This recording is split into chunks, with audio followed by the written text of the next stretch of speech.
Hello, hello, hello, and welcome to the Expansive for this week in May, our first podcast for May. Wonderful to be with you. We've actually been off air for a bit because we've been so busy and running around.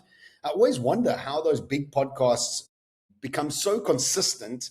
Their schedules must be massively Yeah. jam packed, but they're still making it. And Eric and I can't make it. So it means there's something wrong with our calendar matching and calendar syncing.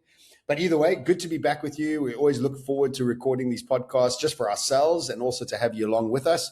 And if it's your first time with us, the Expansive Podcast is all about living a life more expansively, talking about current stories, as well as our skill sets of Eric and I, which is about the future, technology, leadership, and teams.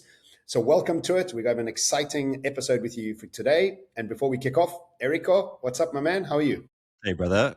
Yeah, I'm really good. Been a busy week.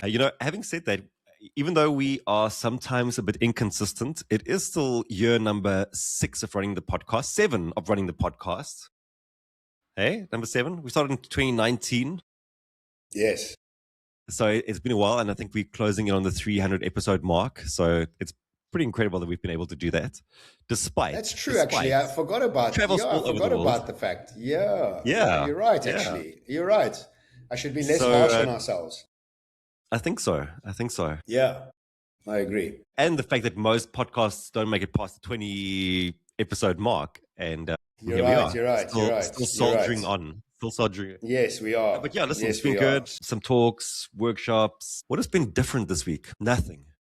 Traveling, speaking, creating content. Nothing. Yeah. You're living your normal trophy husband lifestyle.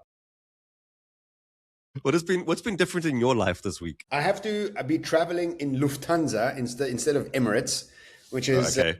it's okay. I mean, Lufthansa is not bad. It's not as bad as United, but it's nowhere near Emirates. And tonight I fly Emirates again for the first time in 3 months.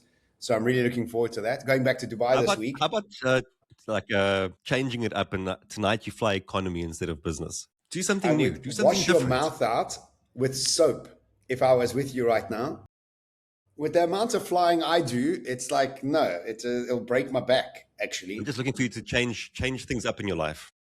I think we should go to first class, not down to economy. Okay. Why not upgrade to first? I think that's the plan. So no, nothing different. I mean, I was going back to Dubai on Wednesday, and then they started bombing again, and then last night they were bombing again.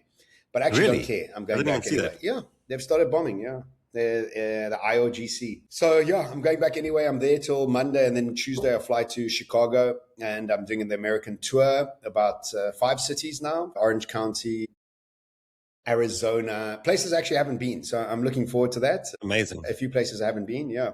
So 5 weeks there, and then to Zurich, and then back to America. So actually quite a lot of time in America and working in the States. So yeah, looking forward to that. It's going to be a fun I think time. you might as well give up your apartment in Dubai for now and then just move to the States. Well, I've got 2 apartments in Dubai and 1 apartment in Cape Town. I got leases all over the world. It's killing me financially, but here we are. But yes, eventually we'll do that. Yeah. Eventually we'll start having some sort of plan like that. Yeah, we'll get there. But the lot is going on internationally, and a lot is going on geopolitically with technology. I listen to 2 podcasts. One's called The Moonshot, and the other one's called All In. All In really focuses on the sort of geopolitical state as well as some AI, whereas the Moonshot podcast focuses totally on technology, no geopolitics. And by listening to those 2, you realize that the world is moving at such a pace that these top thought leaders in that space are really not keeping up. And we've got some stories around AI and what it's doing in the world and the sort of chaos that it's happening. So, Eric, do you want to kick off the first story around this, and then we can make some comments? Yeah. I thought I'd just mention that something I came across in the past 2 weeks was an article from Kevin Kelly. And Kevin Kelly is a very well-known voice in the tech space, obviously. And he kind of said that we are now in a space of uncertain uncertainties. And I was like, I don't know how much more uncertain it can be when your uncertainties are uncertain. And it's quite like an accurate, I mean, it's a bit like thought leaderish, mumbo jumbo.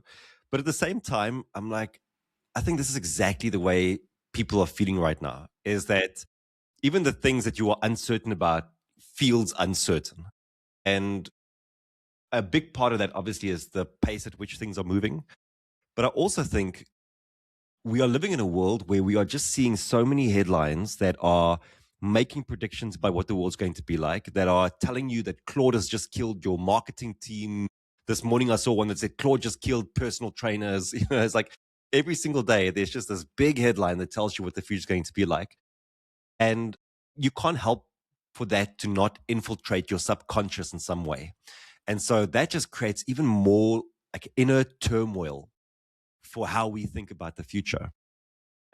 When I was doing my talk this Wednesday at Chas Everett, I mentioned this uncertainties, and I showed a slide of Elon Musk and all the predictions he's made over the years. Because obviously he's someone that we look up to in terms of being deeply involved in tech and having real insight into the world of robotics, AI, autonomous driving, driverless cars. Yeah. So they have this long list of predictions that he's made. And of that long list, it was like 12 or 15 big predictions. Only one has actually come true. For example, in 2011, he said, we'll have humans on Mars in 10 years. Then in 2016, they pushed him on that again. He's like, no, actually, we'll have them there on 2025. And of course, that didn't happen. He's been saying that the US will have robo-taxis across the US from 2014. He's been saying next year, next year, next year. It still hasn't happened. And then in 2024, he said AGI, so artificial general intelligence, by 2025. And that also hasn't happened. So, I'm kind of preambling a lot of what we're going to be talking about today, just through the lens of even the experts, just to latch on to what you were saying, even the experts don't really know where we are going. And that's why so much of what we talk about on the pod, where we talk about being able to create inner certainty, is important, because you are not going to get that certainty ever from the environment around you or from the experts around you. The only place you are going to cultivate that certainty and that confidence about approaching a new world is by cultivating it internally. Bit of a ram, but like I think it's important to keep that in mind when you are talking about the future at the moment. I think what the world is doing to us is forcing us to surrender.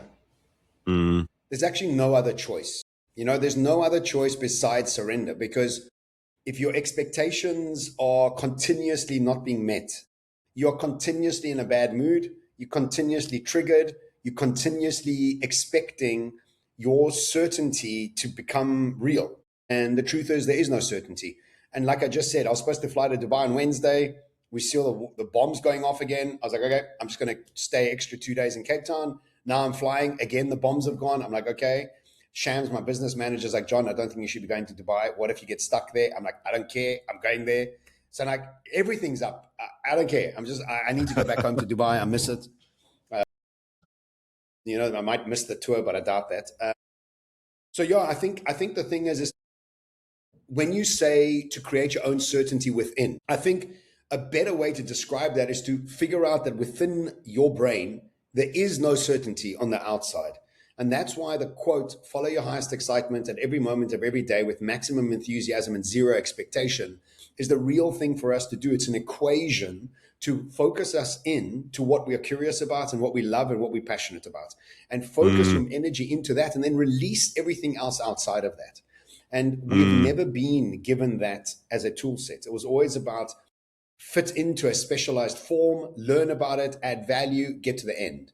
This is a very different equation. It's a very different way to engage. And I think more and more, if you're able to release any expectations, then it becomes okay. I think it's the people that are so addicted to those expectations that are really driving us mad, I mean, with my Bitcoin, and I've got a bunch of Bitcoin, I mean, the price of Bitcoin going up and down, I just stopped looking because it was stressing me out. And there's no point in stressing out about it, And so now it's back up, it's over 80 again. And so we're like, okay, sweet, we can breathe again.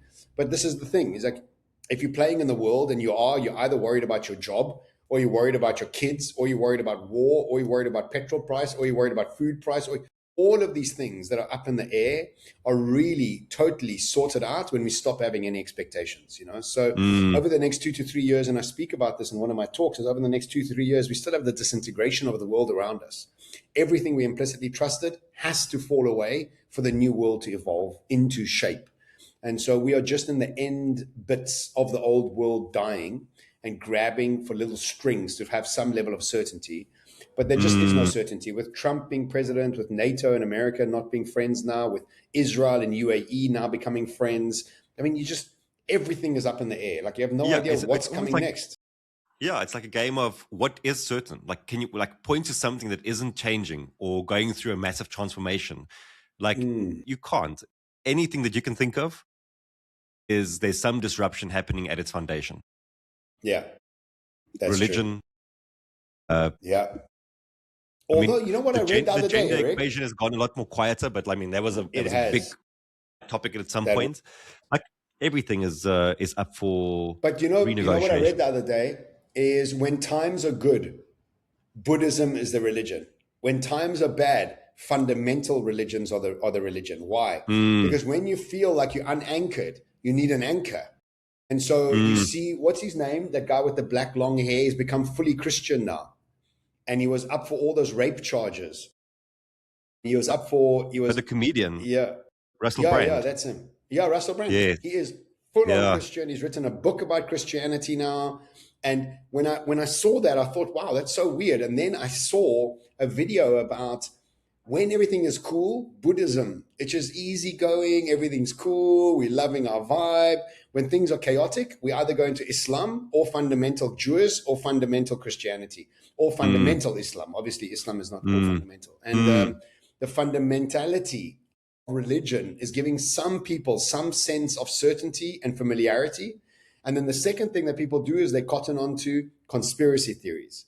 And both of these are your brain trying to grapple with giving you some level of certainty. And both of them are weak types of certainty, because even fundamental religion doesn't give you certainty. It just gives you a process of rituals to follow to keep you focused on the idea of keeping your self-centered, you know? So I guess they do work in a certain extent, but all of them are just grappling for certainty. That's all everybody's trying to do. One of the studies I like to reference comes from a study in the 1970s.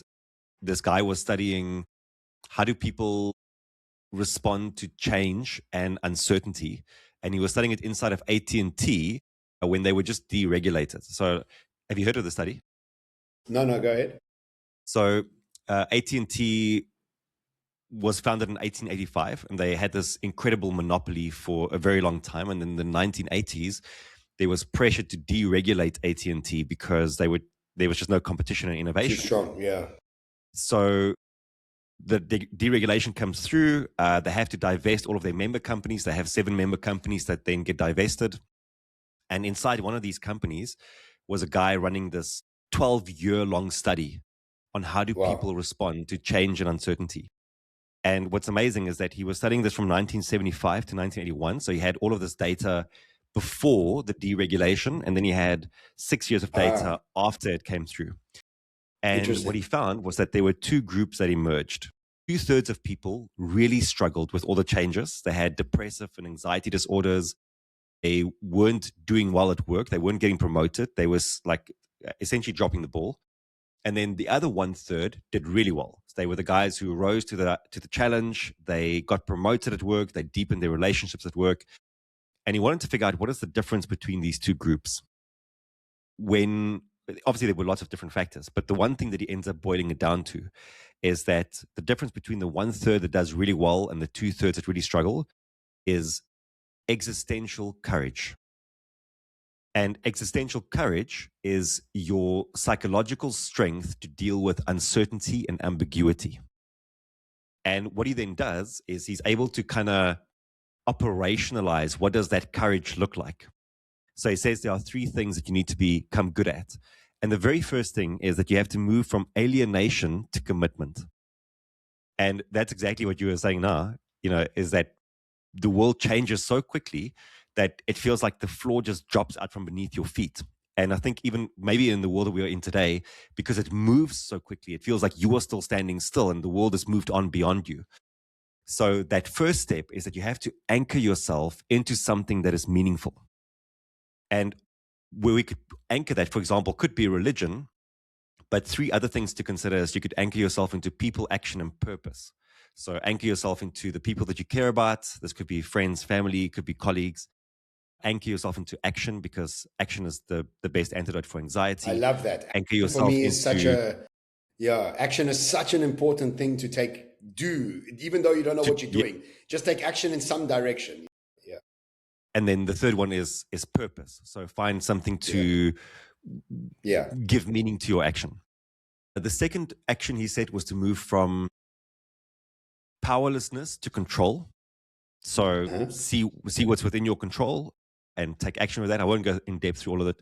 And then the third one was to move from security to challenge. So to move away from wanting stability and predictability, and to realize that if your predisposition is to see the world as me trying to rise to the occasion, that's the best way to operate.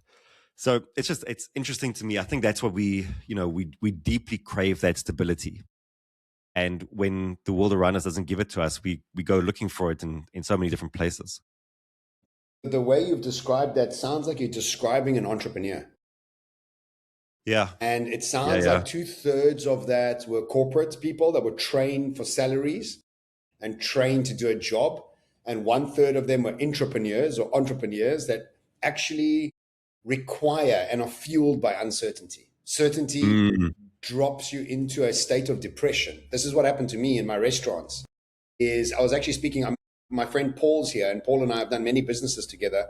And one of them was the Tashes that we owned. And we were talking about it together. And I was saying to him, thank God that I don't run restaurants anymore.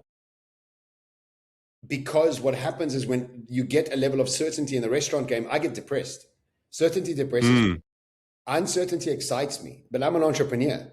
Whereas other people have utilized the Industrial Revolution and the systems in the Industrial Revolution as a benefit to their existing disposition as humans. Because their existing disposition was linear, was that state of routine. And those people did well at school, and they did it well at university, and they went and carried on having careers. And I was never that person. I was always the reprobate. I was always the one that was outside of that system. And I can't stand that system just because the way my brain is dispositions, And so I think what's happened is that the world has shifted from prioritizing this disposition to this disposition. And so the people that were exceptionally successful as actuaries and accountants and lawyers are now hitting a miss, because now all of a sudden the world has shifted towards entrepreneurship and uncertainty. So you have to realize, if you're listening to this, is whatever you're doing, the first skill set to want to adopt is one of celebrating uncertainty. And you can only celebrate uncertainty when your nervous system is calm. When your nervous system is wired up, uncertainty is a dangerous place. And so you have to start to think about how do you look at the future with a comedic lens and just laugh, because you're like, okay, well, that happened. Okay. I can't believe that happened. Okay. But let's carry on. We have to keep moving. So I think the world shifted its prioritization of skill sets, and we are now benefiting from it. And I'm so happy, because in my lifetime, I can now start to benefit from my existing disposition. Whereas if I was born 40, 50, 60 years ago, my whole life would be one outside of the system of corporate and outside the system of linearity. So yes, I'm so grateful for it to be happening. Dude, even saying something like you're like operating from a calm nervous system, or thinking, even just thinking about like, how is your nervous system regulating itself in this environment? It's a sentence that's so easy to gloss over, but it's so important to really slow down and think about it. And when I think about it from a leadership perspective, your nervous system is actually a leadership tool, because it influences how you are going to show up in your team environment, in your organizational environment. And it's going to influence how people perceive you and how they perceive change as a result of you being a mirror for them or a mediator for them of that change. And so I just want to highlight it, because it's so easy to listen to that sentence and go, yes, okay, it makes sense. But you don't realize to what extent you should actually prioritize having a calm nervous system that gives you a different presence when you walk into a room. That means how you communicate, how you interact with the people around you is going to either set them up for change or shut them down for change. Your nervous system is a leadership tool. Look, the leadership, I think the nervous system, my mom was actually watching one of my talks and she's saying to me yesterday, she says, look, I mean, obviously it's excellent and I love it, but you're asking people for a lot, eh? You're asking a lot of people to change their nervous system. He says, that's a very, very difficult thing to do. I said, but mom, you understand that the rules of the game have changed. And if the rules of the game have changed, you have to develop new skills. And the new skills are not intellectual, emotional awareness, judgment, opinion, and taste are all brought about from the best version of yourself. When you're highly stressed, judgments are out of whack. You're not clear on who you are. You're actually the worst version of who you are. I know myself. I sometimes think about even, now, like in the last week, I was so petulant flying back from somewhere. I was in such a bad mood. And I know this game, I'm so aware of it, but because I'm so tired and exhausted, I'm terribly triggered, making terrible decisions, not building any relationships correctly. And so I think we've never prioritized the nervous system. And now it is the most important thing for us to think about when we think about uncertainty. And this addiction to certainty that we have, we don't even know that we have it. And, again, I know all these things and I'm sitting in Portugal and I was there for a week. And can I tell you something? There is no hurry in Portugal. No hurry. And I was always in a hurry. And I don't know why I was in a hurry, because I waited 15 minutes for a coffee and I had to fight with the barista because I was late for a tour. And the lady said to me, the barista's like, there's a long queue, darling. What do you want us to do? She was like, calm down. And I was like, geez, I don't know what to do with my impatience. I actually don't even know why I'm impatient. And so Portugal really reminded me to calm down. There's just actually nothing to be so worried about and so stressed about. But even by knowing all the tools, I'm still getting caught up and being impatient. And I don't know what I'm impatient about. Actually, why am I impatient? Why? So it's not like anything's dying or I need the money. Why am I impatient? I don't understand. It's like a dichotomy. Yeah? We are literally just a compilation of all of these narratives that we collect over time. And all these stories are running on autopilot behind the scenes. And we can't even figure out where they start, where they come from. It's exhausting. And it takes so much time to unpack them and unravel them and install a new story. I was working with a new client who is an executive at a very big retailer in South Africa. And dude, you'll laugh at this, because it's a story that we've seen in ourselves so many times. Yeah, and it's just it's so clear. He came into the session because he's like, I want to just relax more, into who I am. When people come into my office, it's like they're stepping into the principal's office. And I don't want that because it's actually not who I am. I'm a relaxed, chilled guy. Okay, but explain to me, how did we get to here? And he said, well, actually, let me just say, he's been working on this before, and the coach who was working with him said, oh, to do this, to relax like this, I want you to go and look in the mirror and laugh at yourself. That was the antidote to this, right? Okay. I was like, well, I don't know what that's going to do, but okay. Anyway, so here's the story. He starts in the company when he's 21. At the time, because it's a young face in the business, he goes, I don't want to be seen as immature. So I'm not going to bring humor into the conversation. I'm not going to make jokes, nothing like that. I'm going to be strict, focused, serious. So he grew up in a family where they didn't really have money. And his mom lost her job and put the money the family into a very difficult position. So he didn't want to go back to that. So you have those two things playing together. So he starts, I'm not going to be immature. I'm going to come across as very strict, just rigid, and it serves him really well. He gets promoted. 16 years later, he's now 37. He walks into a room. He still feels like the young one in the room. He says to me, I still feel like I'm the young one in the room. And so what does he do? He still projects that strictness, that rigidness, that intensity, because he hasn't been able to relax, because his mind literally got frozen from the time when he was 21 saying, I'm the young one. I can't be seen as immature. I'm like, dude, you are 37 now. You are no longer the young one in the room. But he still feels like it. Yeah, feels like that. That's, Yeah. isn't it amazing how your mind can do that to you? And then what is the end? What is the remedy given to that? Well, the person says, go Go pull laugh at faces in yourself the in the mirror. mirror. It's never going to work. No, You have never. to What a dumb thing rewind to and say. unwind that identity that you've built over 16 years telling you I'm the young one in the room, even if you're 37. How amazing, eh? Yeah, I mean, I I'm think until recently, fascinated by it. I always thought I was the young one, always, and Mm, almost thought that's why I don't age. Is in my head, I still am in the lighty in the room, and sometimes when I'm mm, in a room, I think to myself, "Geez, I'm actually older than these people in the room," and I'm still thinking I'm the youngest. I don't know why. And so also that identity that I developed in my early 20s, that I was so successful as a young 20-year-old in business, was such a cool thing to own. And then when you get yeah. older, you're not that guy, but you somehow in your own head, you're like, yeah, yeah. I remember like thinking to myself, yeah, I'm successful and I'm young. That's so awesome, you know? And then eventually that kind of you have to let go of that.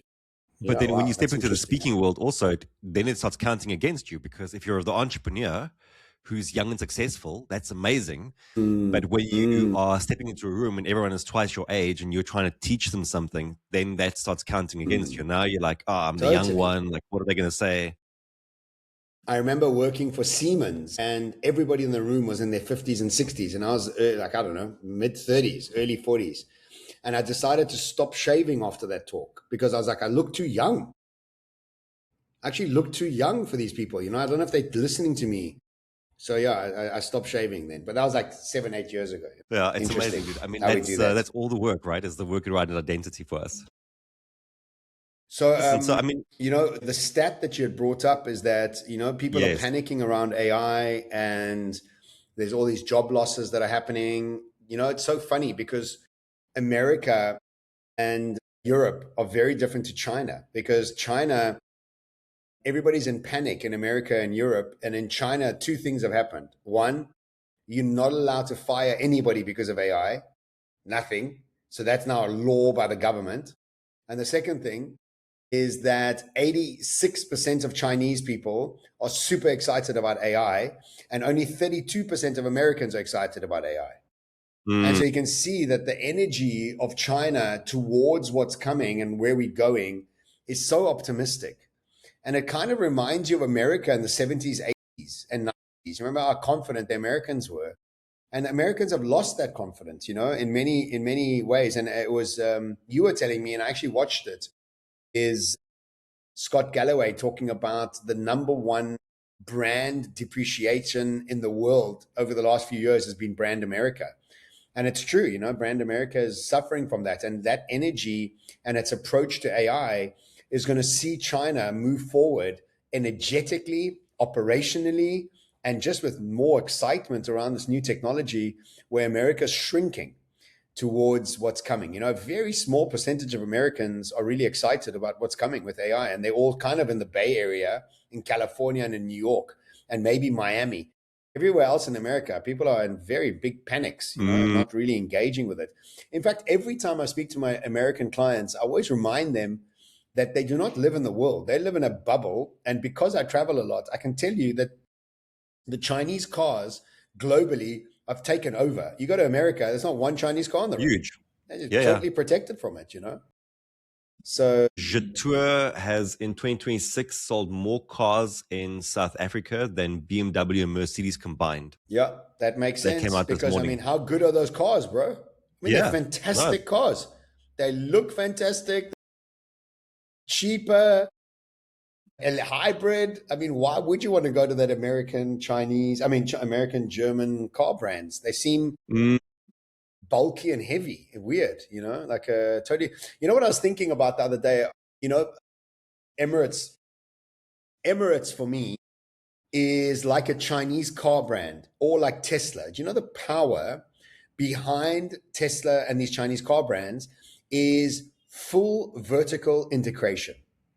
And BYD and Tesla are fully integrated. In other words, they make all their own components. They don't mm, outsource anything. And that does two mm, things. It allows innovation to happen very, very quickly. And two, your costs are much lower than outsourcing anything, right? And if you think about the government of the UAE, it's a fully integrated system. Everything is within its own system. It doesn't have to outsource anything, and it doesn't have to ask permission from anybody. And the ability for it to make decisions is quick, quick, quick, quick, quick, quick. And if you think about other governments and other countries, there's no quickness in any decisions that they make. In fact, even organizations don't have it. And it's because of the hierarchical system that's been built in organizations and governments that was so necessary in the age before AI. But as we move into the age of intelligence and away from the age of hierarchy, the flatline leadership, which is what Dubai has and the UAE has in many different ways, is really what's going to start to see countries move ahead as well as organizations move ahead. And Jack Dorsey from Twitter and Square, he's now come up with a new management style called From Hierarchy to Intelligence. Is that the hierarchy is falling away and everybody's now is going to have a flat line with a bunch of agents around them all reporting up into the CEO. And he says as a CEO, you can have everybody in your organization reporting up to you, explaining to you what they're doing, having autonomy in that sort of process.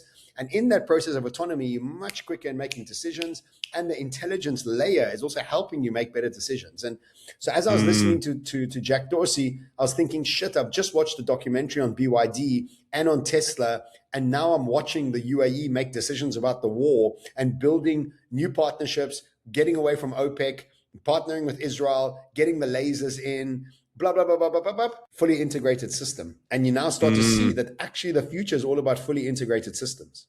Everything else is too slow. You know, the move from China is really interesting. And because I think there's a big paradox that people are experiencing at work at the moment. They want to use AI in many instances, but they also don't want to train the AI that's going to replace them. So the moment you give people job security and say, listen, you are staying, you're not allowed to fire someone because of AI, it almost frees you up to go, okay, well now really, how can I use AI to better my work? Obviously, the moment you can do that, then it starts building everything that you've just spoken about, where you can have that intelligence layer, where you can have and train people on exploring the agentic AI that's coming through and how they can actually, because it is, even as you're talking about it, and I feel like I'm someone who has a relatively good grasp on AI and like more of the technicalities behind it. Even as you talk about it, like I'm like, I can't see it. Like when you say Jack Dorsey, agents reporting up, I'm like, I understand it. I understand the words, but I don't see the practice of it. Like, how does that actually look inside of a company? I don't see that yet. And so if I can't see it, then someone who's just been doing a routine job, like whether that's marketing or sales, like in a company, they definitely don't see it. And the only way you're going to allow them to see it is that you need to take away the fear of them losing their job if they are starting to use AI and AI is actually just as good as they are in that job. Because then they can really play with it and then they'll be more willing to embrace it. I saw Canva this week is doing an entire week just called AI Week, where you don't do any work. Like all they're focusing on is building out people's agentic expertise to help them become more familiar with it. But that's the kind of engagement you need. Like if you don't go that deep, then people aren't going to be exploring with it or playing with it, and they won't be able to use it. So I think this China, like the government move, is really, really smart in helping people adopt AI at a much deeper level. I got so much respect for China, dude. Yeah. We've been duped about them. We've only ever heard their bad side. They do this and they torture these people or whatever, Well, it's the dupe story as well. It's exactly the dupe story. It's like that's what you get from China are the dupes. That's the story about China. That's also the thing. Exactly. They only can copy. Yes. But yes, they do copy, but bro, they have shot forward in so many different sections of the world. They're just so far ahead, dude. It's just like you can't compare. They've just built a brand new city next to Beijing to move all the government stuff into the city. I mean, it is a massive city. I think it's like bigger than Boston. It's just to move the government side out of Beijing and then keep Beijing for commerce, And they built the whole thing with nobody there. Like they built the whole city to the end and then moved everybody. I was like, It's These amazing. people are living on another planet. We are so far behind. It's actually ridiculous, you know? Let's quickly interesting to watch them. Let's speed run the last three. So brain scanning consumer gadgets to go mainstream. Did you see this? No, I did read it. Go ahead, read a bit of it. So I'll quickly tell you, because I went to go read through the article in depth, and they have these headphones that you put on. So just like normal headphones, like you listen music to, but they're able to scan your brain waves using these headphones. Yeah. And initially I was like, what would you actually do with that? But there's so many applications for it. One would be that you can measure, you can implement this technology into helmets. So any sort of sports, you can measure concussions, all that sort of impact on the battlefield. One employer tells that would be hard to do, because if I'm highly stressed, then yes, I'm engaged with work. But if I'm super chilled, I'm being creative for work. So I would be interested to see what the results are, because you could be in any brainwave and be adding value to work depending on your job and what's needed. Interesting though. Interesting. Very interesting. All right. Okay. Yeah. We're in the process. We've had a couple sessions with him. He's assessed the business, and now we're going to start to implement. So we have two phases with him: is to bring as much efficiency to our existing systems and to understand how that rolls out without losing any of the human touch aspects. But we're building that out. And then the second phase will be, how do we grow the business using agents? So we're only in the phase 1 at the moment. To be honest with you, I don't want to learn. I don't care. Okay. I've actually told Shams, you go ahead and do what you need to do, and then tell me what you've done. The technicality of behind the scenes is irrelevant to me. It doesn't interest me. What interests me is, can I get more time for Shams to think? Can I get more seamlessness for me? Can my clients hear from me more often in more intelligent ways? And roll that out for me. And it's almost like asking an electrician how they wired your house. I mean, I don't even care how you wired my house. Does my toaster work, and can I dim my lights? Great. Carry on. So yes, have I learned anything from him? Not yet. We're not in that. I was going to say, what a ridiculous headline. Yeah. It's like, what was it last year from Beating People? Beating People leadership is becoming the winning 2025 model. The 2026 model is human-centered. Okay, well, wow, that's nice. What an evolution. Yeah, but solo dining. This was I'm always solo dining, so I don't know what stigma anybody's talking about, but I'm constantly solo dining around the world, so I feel zero stigma, and I have zero choice. Otherwise, I would never be eating. So I have to solo dine. Yes, I have. There's a lot of solo diners around. I go to the movies alone all the time. Yeah, I do everything alone. I mean, but don't you think there was a yes. I was minded today at all. Yeah. Same with I think there was a stigma attached to it. It's always been internally weird for me more than a judgment thing. Well, I think there was an idea that you were you were a loner, or and there was your social capital was zero. I think that's changed. I think social capital has been replaced by peace. It's like, I actually prefer peace. I don't want the drama of that other side of it. But I mean, look, it's always nicer being with a friend anyway, or with a group of friends. But sometimes that option isn't available. What I do when I'm eating often is I phone somebody. I'll phone you, or I'll phone my other friends, or I'll phone my mom, and I just have a chat while I'm eating. It's always this line, social failure. And not social failure. Yes, that's exactly what I feel. That's nice. That's a good line. And the last one. Okay. Do you think that's initially, do you think we'll eventually run out of that? Do you think it's just because it's so unique and sort of like strange to see that story that it gets gobbled up? Malicious. And they can be as rage. I mean, you've seen the Iranian videos. So well. Yeah. Yeah, the Iranian video, the Lego videos that they've been making. So I don't. It's coming. Yeah, I'm sure it will come. Yeah, of course. Yeah, it's going to be impossible otherwise. But it's so funny. It's the older generation. The older generation don't know if it's AI or not. My mom doesn't know if it's AI or not. But the kids know, and we still know. But soon, none of us will know. Soon it will be. Well, you got me. Remember that Chihuahua that was biting all the foxes and dogs. I was like, oh my God, that's the best thing. Eric's like, that's fake. I'm like, what? Sorry, dude. That is such an anticlimax. I was so excited about this Chihuahua. I was like, you go, boy. That was all fake. Yeah. Yeah, that was good. You know what I read the other day, or I heard the other day? They said the only truth in our reality is money. And I was listening to a guy, I was like, what do you mean? He's like, everything, you can say anything you want until it's time to transfer the money. Like, if you don't transfer Yes, the money, yeah. there's no truth in anything you've said up to date. And I was like, geez, that's such a, it's like, yeah. Well, hot, air, okay, pay. Okay, I don't have money. Okay, well, get out of the way. Yeah, it's like, I thought that was so now as we go into the world of fakeness, the only thing real, like you can't fake your bank account. Yeah, okay, fake your bank account. Okay, but now transfer the money. Okay, there's no money. Okay, yes, it's fake. Yeah, cash. Cash is king. Cash is real. All right. Well, thank you so much. That was a great pod. And thank you so much for everybody joining us from around the world. If you have any requests or you want to get us to talk about something else, please do send us a message. And next week, we will be coming in from the States. I'll be coming in from the States. Eric will be in South Africa. And Eric, do you want to have any closing remarks before we go? Yeah. Thanks. It's fun. I'm flying into a war zone tonight, so it might be the last time I ever see you. But until then, nice. Thank you so much. My will is done. My will is done. It's got two people are benefiting, my mom and dog shelters. So, yeah, if I go, at least, the dog shelters will benefit big time. Good. It's a good way to use the money. Yeah. For sure. Okay. Well, thanks, everybody.